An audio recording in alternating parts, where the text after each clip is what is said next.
L'injustice qui sévit dans les milieux professionnels et il y a beaucoup de choses que l'on peut dire là-dessus, mais pour lequel les temps ne nous permet pas d'aborder. Vous êtes venu uniquement parler de question des persuader les téléspectateurs.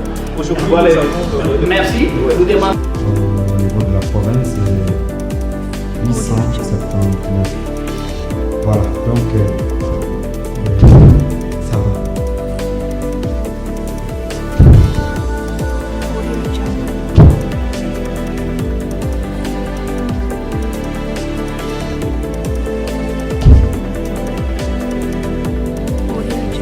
Merci beaucoup, merci.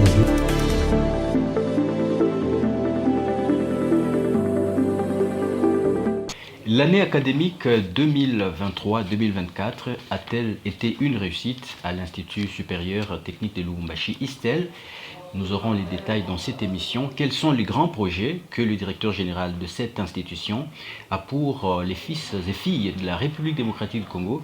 Nous allons également en parler dans cette émission que j'ai le réel plaisir de vous la présenter. Et je reçois sur ce plateau le directeur général de l'ISTEL, le professeur Jeannot. Professeur Jeannot Pagna, bonjour. Bonjour. J'espère que vous allez bien. Très très bien, monsieur Gilles, en forme. Voilà. Alors, la première question que j'aimerais vous poser, cher professeur, comment est la santé actuelle de l'ISTEL? Vraiment, c'est une grâce, je peux le dire. l'ISTEL est en parfaite santé, s'il faut le dire, avec une année académique très exceptionnelle du point de vue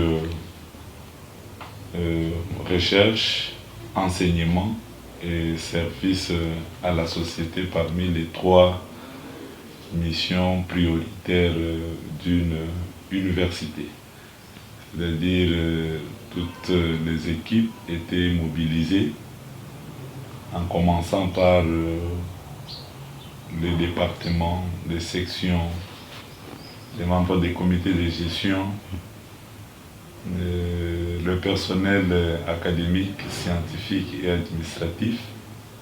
Je pense que nous avons travaillé de telle sorte que nous puissions arriver à organiser une collation des grades dans les normes et être en mesure de donner à la fin de chaque année académique les diplômes signés par son Excellence Monsieur le Ministre à nos lauréats, conformément à l'instruction académique 025. Alors, professeur, est-ce que ça a été facile de tenir durant l'année 2023-2024? Je pense bien que la facilité au niveau de l'enseignement supérieur universitaire n'existe pas. Et ce qui est très important, c'est instaurer la discipline dans le chef de personnel, que ce soit académique, scientifique et administratif. C'est-à-dire, lorsque vous proclamez un enseignant, par exemple, pour assumer les enseignements, il ne faut pas que les préoccupations privées puissent tarder l'évolution des enseignements à l'ISTEL. C'est-à-dire, lorsque l'enseignant n'est pas disponible, le service académique doit prendre des dispositions utiles, aller jusqu'à remplacer par un autre qui est disponible pour nous permettre de respecter les instructions données par la tutelle. C'est comme ça que moi j'appelle ça discipline, qu'il faut vraiment instaurer au niveau de l'université. Au niveau du personnel scientifique, vous savez qu'avec l'LMD que nous appliquons ici, ce n'est pas n'importe qui doit être dans l'auditoire. Des fois, on n'accepte pas que des assistants puissent être seuls dans les auditoires. Ils doivent être accompagnés de professeurs et surtout des assistants qui sont dans les normes, c'est-à-dire il faut avoir un diplôme d'études approfondies ou avoir un master pour être à côté d'un professeur et être encadré jusqu'au niveau de la thèse. Pour ceux qui sont permanents à l'université, ils ont un contrat de travail. On sait que les normes exigent que chaque personnel puisse prester pendant 8 heures de travail. C'est-à-dire, lorsque vous entrez à 8 heures, vous ne pouvez que quitter le bureau à 16 heures ou à 17 heures. Oui. Oui, alors, si cette discipline-là existe au sein du personnel, je pense que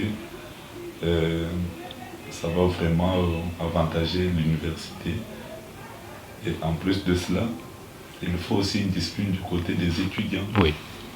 Parce qu'avec LMD, l'intervalle de heures ici chez nous, c'est après 3 heures, on doit programmer un cours. C'est-à-dire il y a un cours de 8h à 11h, de 11h à 14h et de 14h à 17h. Et l'étudiant ne peut jamais étudier la journée 9 heures, c'est-à-dire avoir un cours de 8h à 11h, de 11h à 14h, de 14h à 17h. Non. Et l'étudiant doit avoir au moins 6 heures.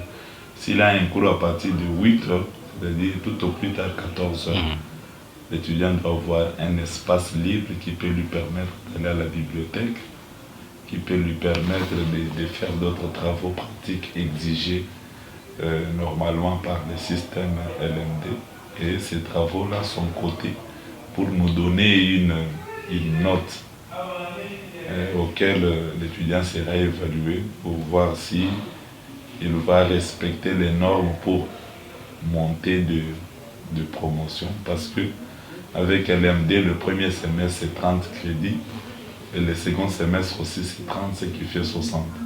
Et pour que l'étudiant puisse passer des promotions, il doit nécessairement ici chez nous avoir réalisé au moins 45 crédits.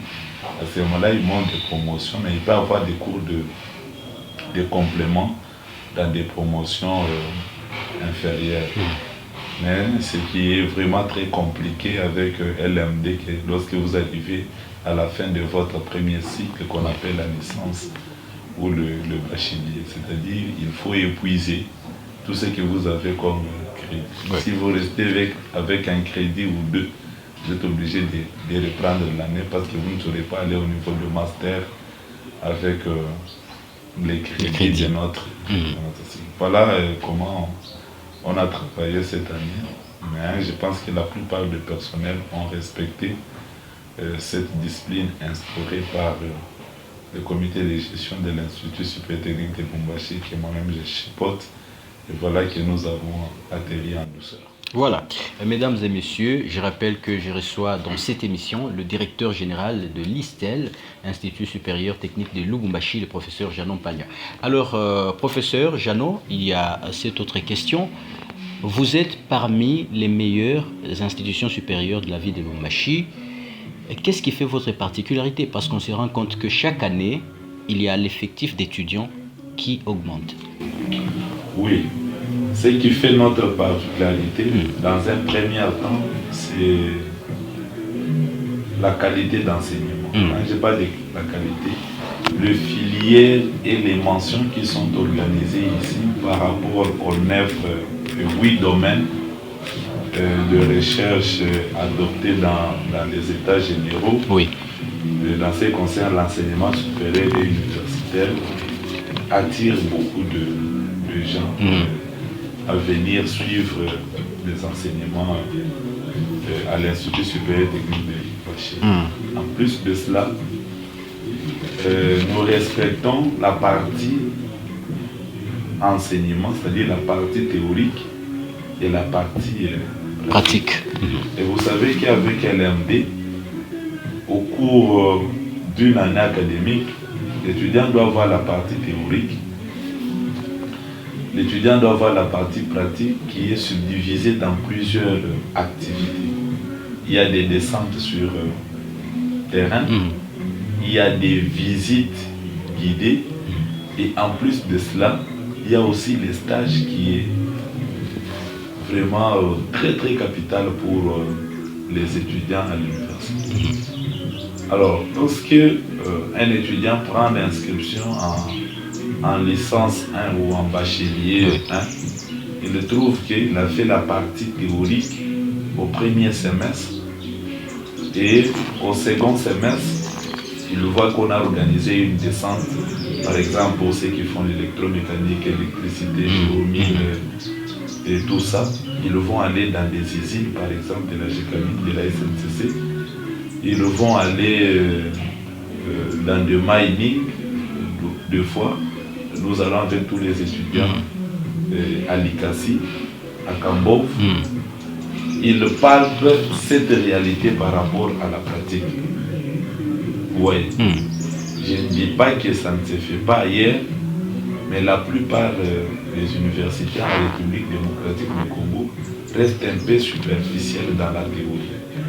Du moment où quelqu'un qui doit faire 3 ans à l'université, dès qu'il termine, il doit nécessairement être engagé dans une entreprise. Tout à fait. Vous voyez.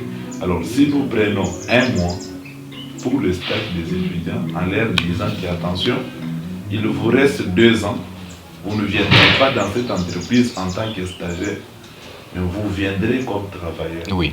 Alors il faut du sérieux.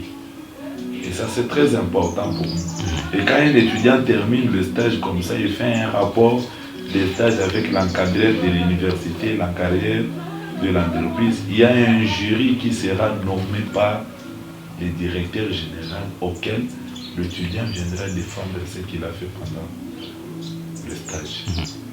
Vous trouvez que ça c'est énorme. Vous voyez, vous faites des descentes sur le terrain, vous rentrez, on vous regroupe dans des groupes de 5 à 6 personnes auxquelles vous viendrez exposer pour que l'université ou les encadreurs de l'université puissent jauger déjà la pertinence de la performance que vous avez déjà pour ce travail-là. Et voir là où il y a des faiblesses, ça peut nous permettre que lorsque les étudiants montent en bachelier 2, on peut organiser d'autres enseignements pour essayer de récupérer ces vides. Et ça, je pense que c'est une innovation qui existe à l'Institut supérieur technique de Lubumbashi, qui fait que les effectifs augmentent et en même temps on s'attelle aussi du point de vue infrastructure pour essayer de mettre tous ces étudiants qui viennent chez nous dans de bonnes conditions. Autre chose, Monsieur Jules, actuellement on ne peut pas voir un étudiant inscrit à l'université sans ordinateur. Il ne saura pas apprendre dans de bonnes conditions. Je peux venir avec mon cours. Si je trouve qu'il y a un rétroprojecteur dans la salle, je peux faire des diapos que je peux donner aux étudiants, je peux faire des vidéos que je peux mettre à la disposition des étudiants pour ne pas venir faire la lecture comme nous avons appris. Avec l'ancien système. Voilà, on trouve un professeur collé à des notes, à un syllabus en train de lire et les enfants non. Je peux venir avec un fichier électronique, je mets à la disposition des étudiants. L'étudiant a son ordinateur, il voit les diapos. Là où il y a des difficultés, moi-même je peux faire des vidéos. L'étudiant chez lui, au lieu d'être sur les réseaux sociaux, il peut continuer à apprendre. Et ça vraiment c'est très capital dans le système LM. Alors si un étudiant vient et trouve qu'il y a un laboratoire informatique, d'ailleurs l'informatique chez nous c'est obligatoire pour tout le monde. Même ceux qui viennent faire les sciences infirmières, même ceux qui viennent faire la comptabilité, douane, je ne sais pas quoi, arts et métiers, modélisme, électromécanique, d'abord la base. L'informatique, ils doivent maîtriser l'outil informatique. L'utilisation de l'ordinateur. Même les enseignants. Alors, quand on se met d'accord sur l'utilisation de l'outil très capital que nous appelons ordinateur, nous avons des sites que nous avons créés pour. Nous avons même des groupes WhatsApp auxquels on peut regrouper les étudiants par filière, par domaine de recherche et mettre les encadreurs. Au cas où on trouve des difficultés, on peut directement être en contact avec quelqu'un qui peut aider l'étudiant à évoluer comme un tuteur. Et c'est très important Et quand on arrive par exemple en bachelier B, à ce moment-là, on fait la différence avec le projet tutoré, avec les encadreurs pour créer la différence entre licence 2 et licence 3 ou bachelier 3. Vous voyez, tout ce travail-là, ça demande que, en tant que chef d'établissement, que je maîtrise comment ça fonctionne pour créer une équipe qui doit matérialiser ça et atteindre les résultats auprès de nos apprenants. Voilà les éléments très capitaux qui font qu'on déborde des fois dans ce qui concerne les effectifs par rapport à la capacité d'accueil de l'Institut supérieur technique de Lubumbashi. Alors, professeur, une question un peu directe. Est-ce que les étudiants issus de l'ISTEL sont utiles à la société? Je pense oui. Je peux vous donner un exemple. D'accord. Nous avons beaucoup de difficultés à organiser les cycles de master. L'année académique 2022-2023, nous avons diplômé au moins 300 finalistes. Le premier cycle. Mais au niveau de master, nous n'avons pas eu plus de 20. Et la plupart, ils vous disent, moi j'ai trouvé un travail à Kolwezi. Moi j'ai été embauché dans telle entreprise. Vous voyez, nous avons un problème. C'est comme ça qu'on est en train d'étudier par quel mécanisme il faut organiser le master avec des enseignements en ligne. Pourquoi? Parce que ceux qui terminent, ils trouvent de l'emploi. Et quand un étudiant termine, il trouve de l'emploi, on ne peut pas l'interdire en mettant des contraintes pour qu'il vienne faire le master. Qu'est-ce qui vous garantit avec la République démocratique du Congo ici, oui, quand vous aurez le master, oui, c'est ça la facilité d'avoir l'emploi. Alors quand nous avons beaucoup de sollicitations, que nos étudiants, quand ils terminent, ils sont engagés dans des entreprises. Il y a même ceux qui créent leurs propres entreprises. J'étais vraiment émerveillé de voir un groupe d'étudiants qui ont fini ici en 2023, qui me demandent de venir visiter leur entreprise. Vous voyez que ça, c'est vraiment encourageant. Ça fait plaisir aussi au directeur général. Voilà, ça nous montre que le travail que nous sommes en train de faire est performant et apprécié par tous. En tout cas, de ces côtés-là, ne vous en faites pas. Envoyez vos enfants, vous allez voir que quand ils vont terminer, ce n'est pas dit que l'ISTEL va les recommander, et même là, ils vont passer des tests dans des entreprises et ils seront embauchés par rapport aux compétences que nous leur donnons pendant qu'ils sont encore apprenants ici dans notre université. Mesdames et messieurs, vous êtes en train de suivre cette émission avec le professeur Janon Pagna. Il est directeur général de l'ISTEL. Avec lui, nous revenons un peu sur les différentes innovations apportées dans cette institution qui forme des hommes et des femmes utiles à la société. Alors, professeur, tout à l'heure, vous étiez en train de parler de la capacité d'accueil de votre institution. Où en sommes-nous avec la construction du nouveau campus? Oui, je pense, peut-être, si je ne me trompe pas, la semaine prochaine, on commence les travaux de finissage pour le bâtiment administratif, qui a aussi quelques auditoires sous forme d'ateliers pour les étudiants de sciences médicales, sciences infirmières, oui, pour les ingénieurs en électromécanique, électricité, pour nos étudiantes des arts et métiers, techniques, d'esthétique, modélisme et tout ça. On a créé des ateliers qui seront équipés d'ici là, et après les travaux de finissage pour le permettre d'apprendre dans de bonnes conditions. Vraiment, soyez rassurés que l'année académique 2023 2024-2025, nos étudiants seront dans de bonnes conditions, malgré que le projet dans l'ensemble est au-delà de 4 milliards. Dieu est en train de nous soutenir petit à petit. Nous sommes en train d'aller phase par phase pour terminer complètement, avoir un campus intelligent s'il faut le dire, avec une connexion Internet en permanence, avec une bibliothèque numérique, avec la facilité auquel, lorsque un enseignant est dans l'auditoire, quelqu'un qui n'est pas sur place, il peut se connecter à travers le site de l'ISTEL, www.isteldrc.com, et avoir la facilité de suivre les enseignements à distance. C'est vraiment un campus qui ne sera pas construit comme nous le faisons en RDC, auquel nous avons étudié les critères ou les normes d'un campus dans le système LMD pour ne pas avoir trop de difficultés. Est-ce que le même projet va se répercuter à Kolwezi, Likasi par exemple Oui, aussi? c'est comme ça que nous avons un site de ISTEL qui reprend les 3 universités. C'est-à-dire, vous avez www.isteldrc.com.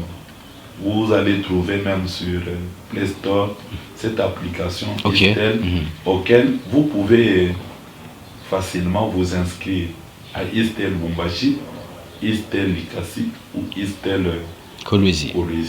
Alors quand vous vous inscrivez sur le site, d'ailleurs je vais vous montrer ce site-là, vous aurez un code et c'est ce code-là que vous viendrez avec à l'université pour confirmer votre inscription. C'est-à-dire on facilite les gens partout sur la planète comment il faut prendre l'inscription. Et d'ailleurs, on est en train de s'organiser pour que le paiement puisse aussi se faire en ligne. C'est-à-dire, vous pouvez être sur n'importe quel pays, vous pouvez payer, vous pouvez étudier, vous pouvez même demander qu'on puisse vous envoyer vos relevés ou votre diplôme scanné et sécurisé par l'université. C'est-à-dire, nous faisons un effort, malgré nous n'avons pas un soutien jusque-là du gouvernement, avec trop de promesses qu'on ne réalise pas, mais avec des moyens de bord, nous faisons l'essentiel pour que les citoyens congolais puissent apprendre dans des normes. Ne soyez pas surpris de voir les Chinois, les Français, les Belges venir étudier à ISTEL parce que nous faisons un effort de respecter les normes pour que nous puissions avoir une université qui a cette dimension internationale. Alors professeur, parce que nous allons petit à petit vers la fin de notre émission, comment voyez-vous l'ISTEL d'ici 5 à 10 ans dans le monde? Non, le projet est en cours, d'ailleurs on bascule d'ici là vers une université. C'est-à-dire on quitte l'Institut supérieur vers l'université. Vers une université. Ah d'accord. Et nous serons tellement très grands et très visibles. Parce qu'on n'aura pas seulement des facultés, l'université sera attachée aussi des écoles, des hautes écoles supérieures. Nous avons beaucoup de partenaires jusque-là qui se réservent encore, qui viennent timidement. Mais je pense bien que la façon dont les choses évoluent, ils seront là.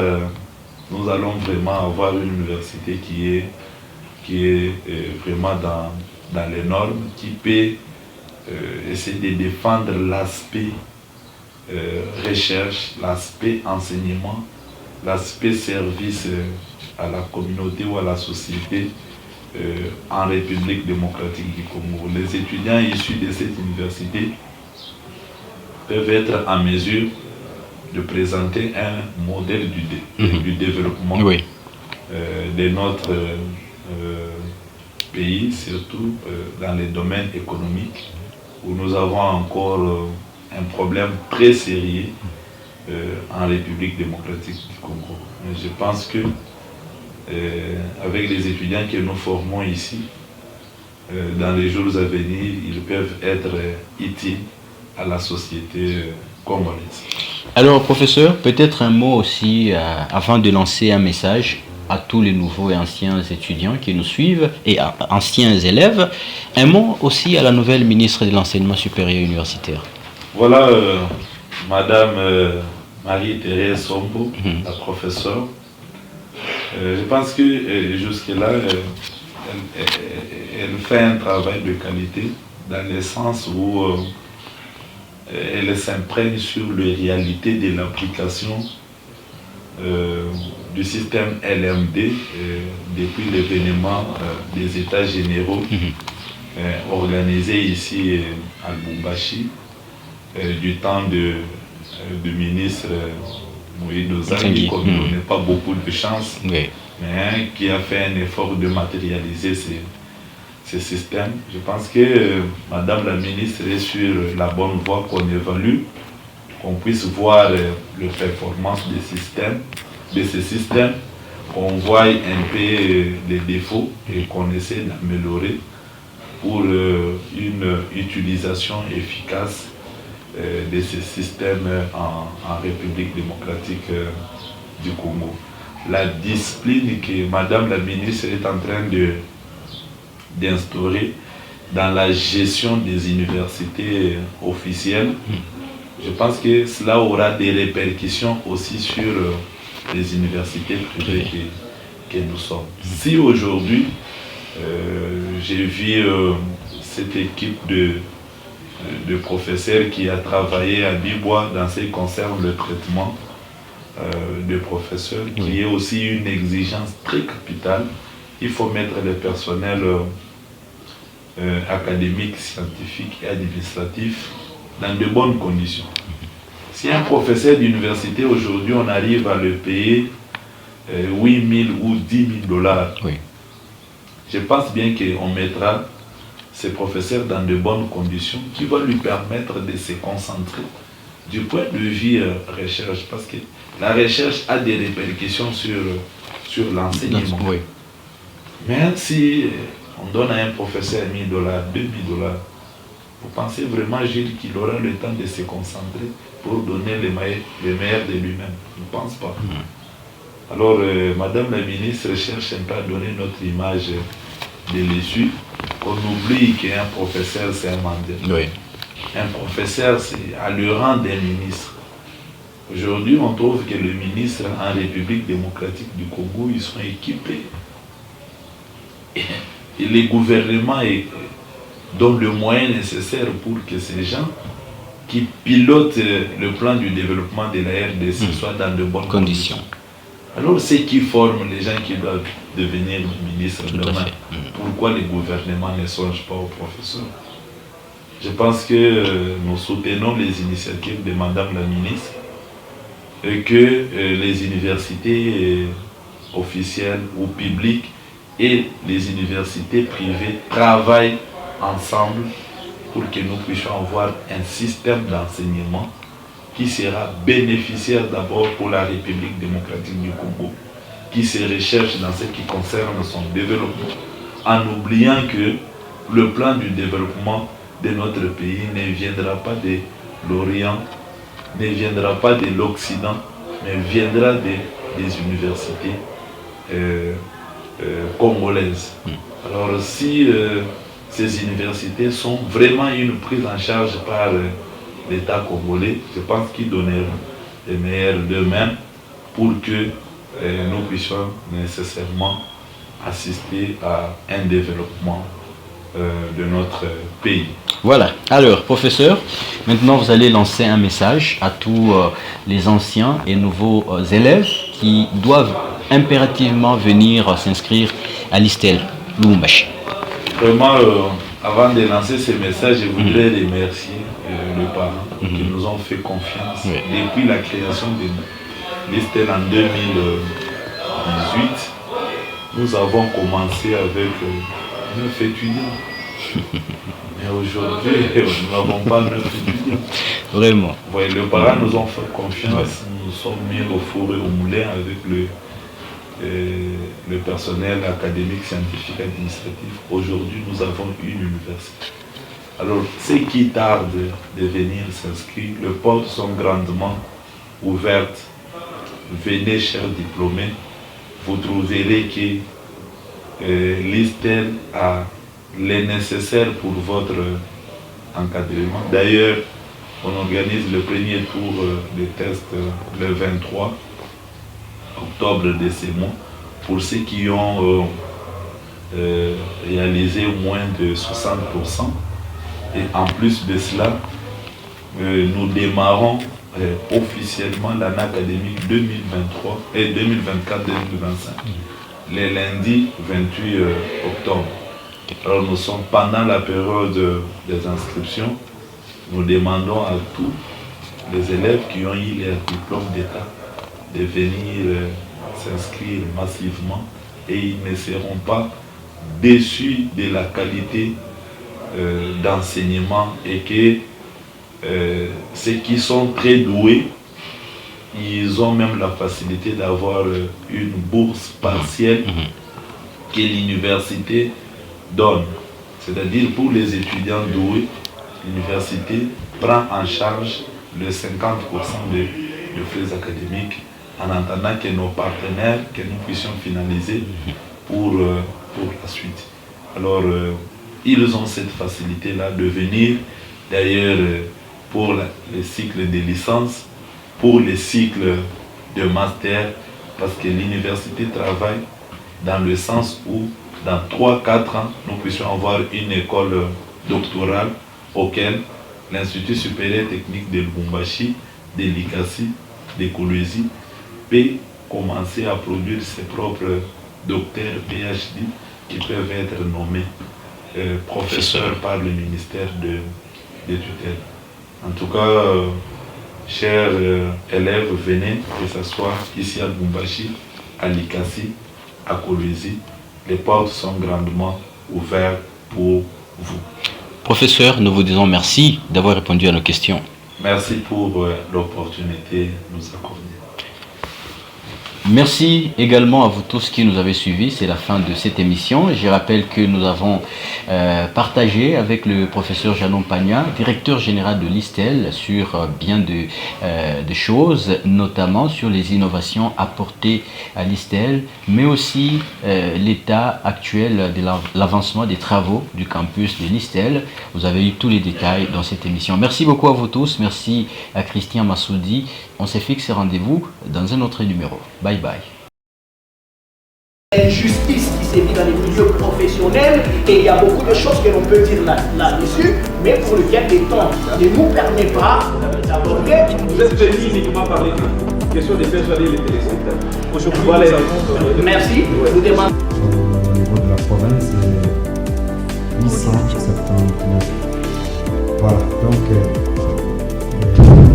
ça va.